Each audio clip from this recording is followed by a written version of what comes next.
16th of March, 2026. Oil tops 100, and we have got oil rising a little bit this morning as well. Not as much as what you would expect overall, but maybe a few percent. And we're looking at a week where we're very stacked with central bank.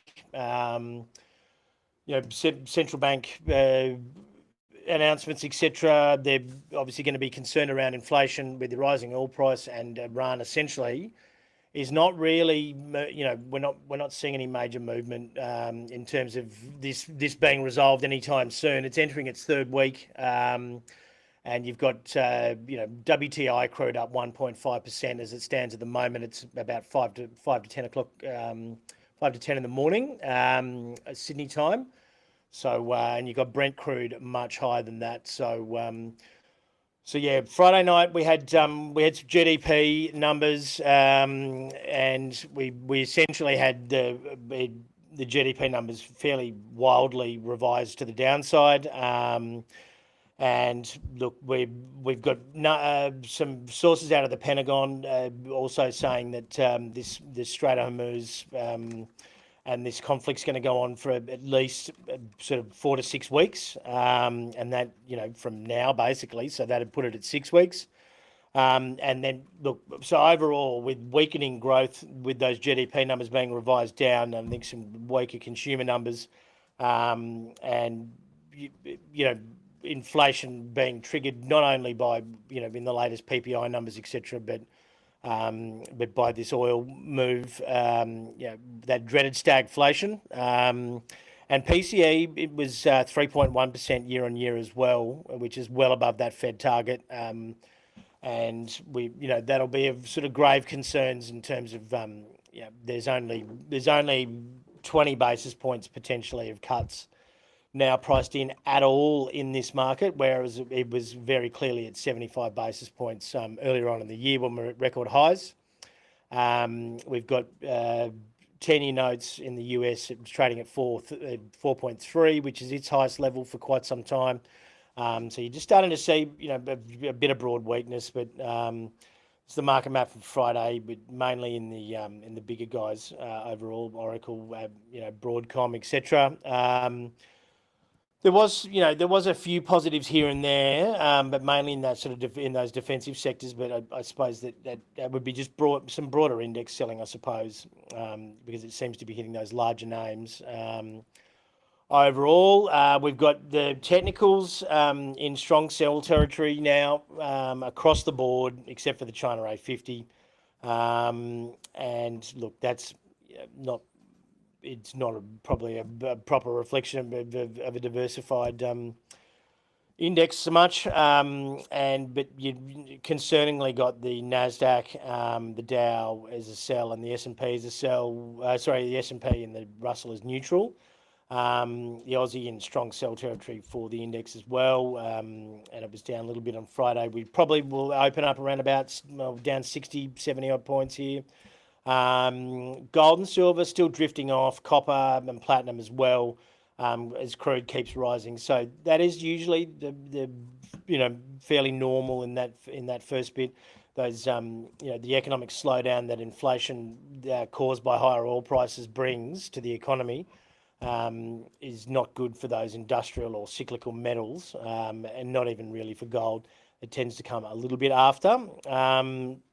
People still going, flocking back to the US dollar because it's just what you do in these scenarios. I think that's a massive trap overall, and I think it'd probably be one of your better situations to be, to be short in the US dollar or the US dollar index. The Aussie dollar getting hit here, considering we're lay down for a rate hike this week. It's probably not too bad at buying, but we are seen as a risk currency.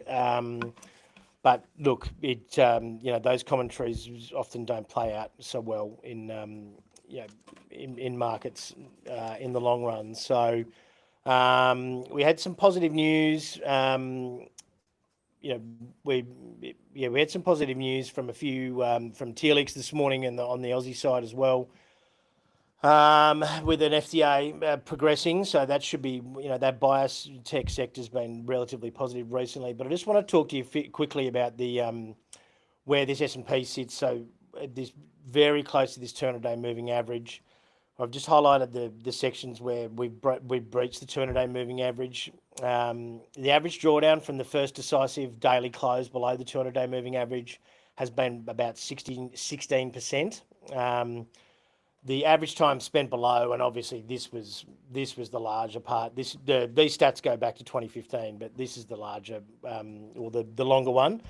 But it's 70 to 90 trading days, and but we do have a shock going on, and potential rapid policy response, but not in the right way.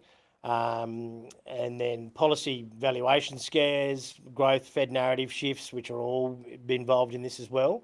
And then inflation, and I don't think there'll be an aggressive tightening, cycle, but we will. There are elements of all these that basically are in this move overall, and if you look at it in the scheme of things, we've barely come off the highs, to be honest. So at this point in time, you've still got. It's not too late to be, to not necessarily be being short, but to be getting out. So we've still got private credit concerns. We've still got geopolitics going on. Trump's looking like he's going to negotiate, so there may be a last little fake out.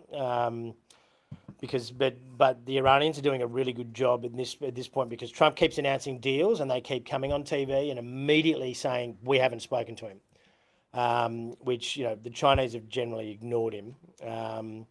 And then look, their major oil hub, I suppose, the island of Kaj, that's threatening to blow that up. Just is oil's price suicide for the US, I would imagine. There was some progress in terms of them letting through. Apparently, a couple of Indian ships have come through. Brave captain. Hats off to that guy. Whoever was the first one to bring it through. The Iranians have let some through, but they won't let through any US oil tankers. That could that largely eases about 2/3 of any of the pressure in oil, and will bring oil prices back a little bit. But basically this, the further this goes along, the worse it's going to get. And we've got to be very conscious of. We've obviously just got to be very conscious of how that's going to affect the equity market overall. So, but we do have some pretty good stats on Mosaic around what sort of inflation effect that we would have. The longer we sort of drag on, and where it sort of tends to peak, etc. So you'll have to scan that QR code and get some of those exclusive content things. The actual content is free. You don't have to pay for anything on Mosaic unless you're getting the stock recommendations. There are some premium content features which get put out over, which get delayed by a few days, but you're still largely getting all of the content free. So we've got a really good thing in there on inflation and its effect with oil being up around these prices on global CPI. For not for certain sectors of certain geographical places around the world, segments around the world and economies. So yeah, sign up now to Mosaic, and you can sort of get all this stuff in real time. It's probably a very good time to be having something like this, where basically you need to stay up to date if you want to actively manage your portfolio. But overall, we're in for another weekday. We've got 5 central banks this week. We've got a PPI number on Thursday in the US, and we've got employment data here on Thursday, as well as quadruple witching, which is the options expiry for all the indices, the stocks and the futures this Friday as well, which can see some pretty extreme volatility in the weeks coming after. So so I would be definitely reviewing your portfolio, and then if you'd like us to review your portfolio, you can submit on the website. I'll chuck that in the link to socials as well. And we can run our eyes over your portfolio just in case you're feeling a little bit lost out there. It's obligation free of charge. But have a great day, everyone.